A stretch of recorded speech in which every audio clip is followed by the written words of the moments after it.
주님은 나의 최고봉 1월 19일 묵상을 시작하도록 하겠습니다. 오늘의 말씀을 읽겠습니다. 창세기 15장 12절입니다. 해질 때 아브라함에게 깊은 잠이 임하고 큰 흑암과 두려움이 그에게 임하였더니. 아멘. 창세기 15장은 아브라함이 하나님께 새롭게 약속을 받고 제사를 드리는 내용입니다. 당시 아브라함은 주변의 여러 민족들에게 압박을 당하는 상태였고 유업을 이을 자녀도 없는 상태였습니다. 그래서 창세기 12장에서 하나님께 받은 그 약속이 희미해지고 있는 상태였습니다.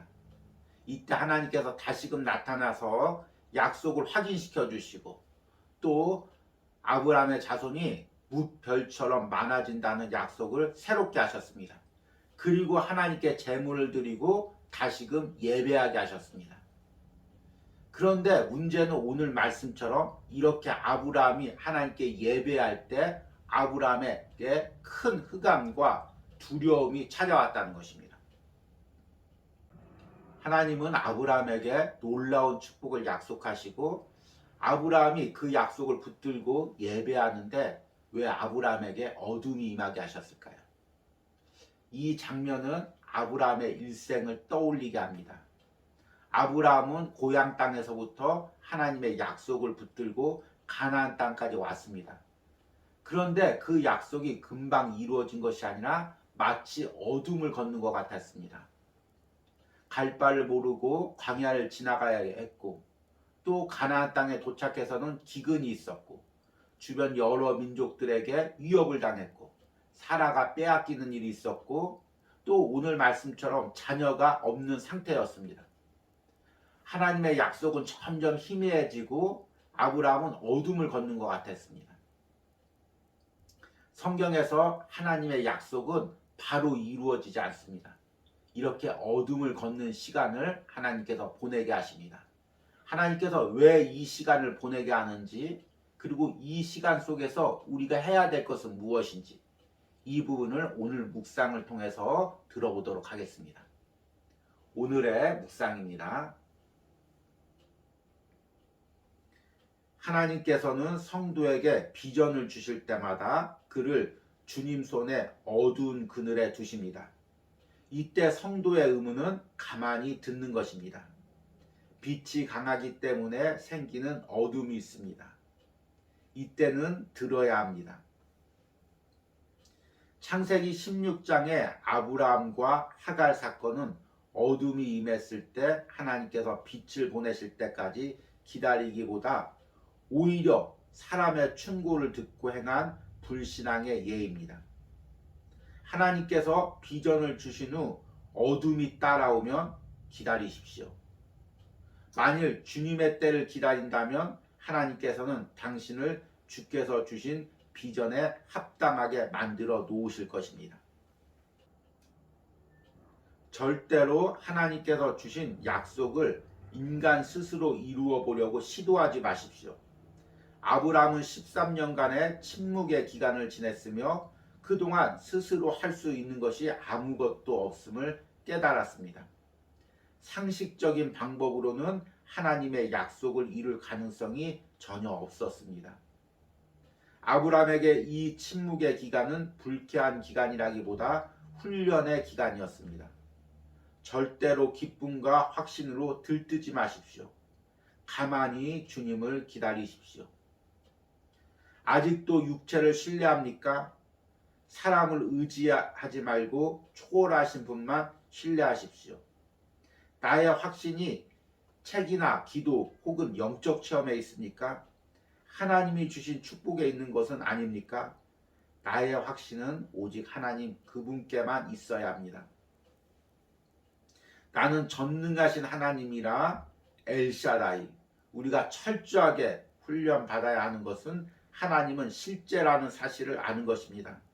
하나님이 당신에게 실제가 되실 때 사람들은 그림자가 됩니다. 하나님만 의지하여 서 있는 성도는 그 누가 어떤 말과 행동을 해도 전혀 요동하지 않습니다. 성경에서 하나님께서 사용하시는 사람은 반드시 어둠의 시간을 지나게 하십니다. 이전 묵상에서는 그 시간을 광야의 시간이라고도 이야기를 했습니다. 모세, 다윗, 야곱, 그리고 오늘 말씀에 나오는 아브라함 모두 하나님께서 쓰시겠다는 약속을 듣고 광야의 시간을 지났습니다. 오늘 묵상에서는 이 시간을 어둠의 시간이라고 이야기합니다.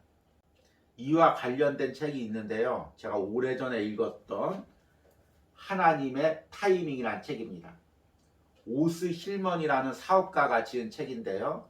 이 사업가도 하나님의 약속을 듣고 광야의 시간을 경험한 후에 이 책을 쓰게 되었습니다. 이 책은 요셉의 사건을 모티브로 삼고 있습니다.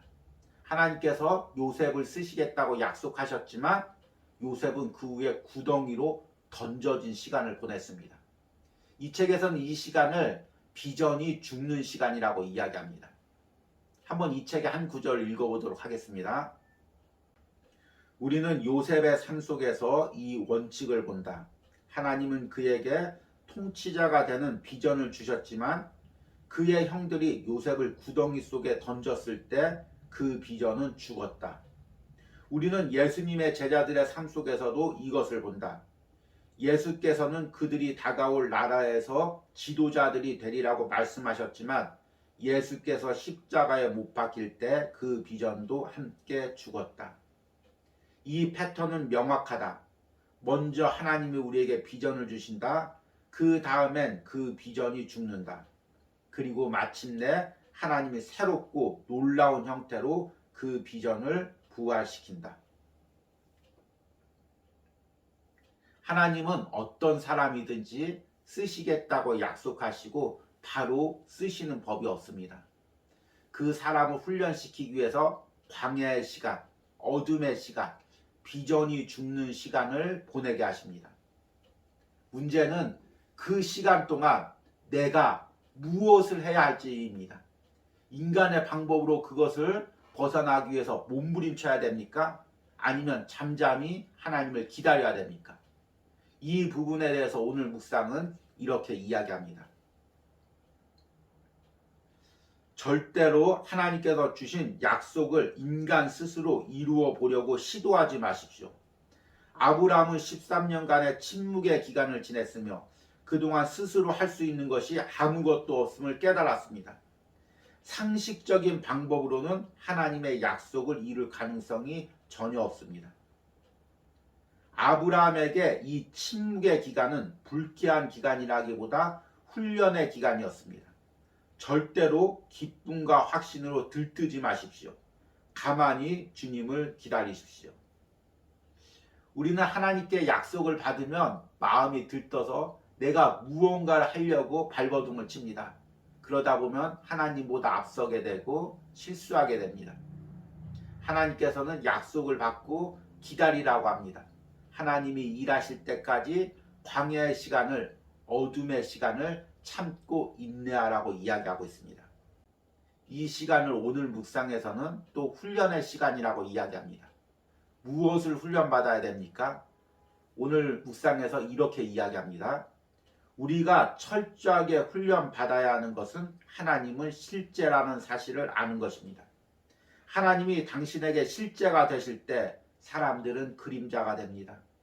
하나님만 의지하여 서 있는 성도는 그 누가 어떤 말과 행동을 해도 전혀 요동하지 않습니다. 하나님께서 그 마음을 주시려고, 그 믿음을 주시려고 우리를 광야를 지나가게 하시고 지금 훈련시키고 있습니다. 이 훈련의 시간이 답답합니까? 그래서 내가 발버둥 치고 있습니까? 오늘 이 묵상을 통해서 더 잠잠히 기다리며 하나님과 깊은 만남 가운데 하나님이 실제가 되는 훈련의 시간을 보내시기 바랍니다. 오늘의 적용 질문입니다. 내가 받은 하나님의 약속은 무엇입니까? 그 약속이 어떻게 희미해지고 있습니까? 내가 지금 이 광야의 시간에서 해야 할 것은 무엇입니까? 우리 기도하겠습니다. 주님, 주님께서 분명히 나를 사용하시고 축복하시겠다고 약속하셨습니다. 그러나 광야의 시간을 지나면서, 어둠의 시간을 지나면서 하나님의 약속은 점점 희미해지고 하나님에 향한 신뢰가 흔들리고 있는 우리의 모습을 봅니다. 주님, 그러나 이 시간이 하나님의 약속이 없어지는 시간이 아니라 나의 비전이 죽고 하나님의 비전이 내 안에서 살아나는 시간인 줄 믿습니다. 내가 훈련되는 시간인 줄 믿습니다. 하나님이 실제가 되고 하나님만 더 붙들고 나의 모든 인간적 방법이 깨어지는 시간인 줄 믿습니다. 이 시간이 기쁨의 시간이 되게 하여 주시옵소서. 이 시간이 하나님과 더 깊은 교제의 시간으로 들어가는 은혜로운 시간이 되게 하여 주시옵소서. 하나님, 오는 하루도 잠잠히 하나님과 기도하면서 하나님을 더 신뢰하는 그런 시간이 되기를 원합니다. 예수님의 이름으로 기도했습니다. 아멘.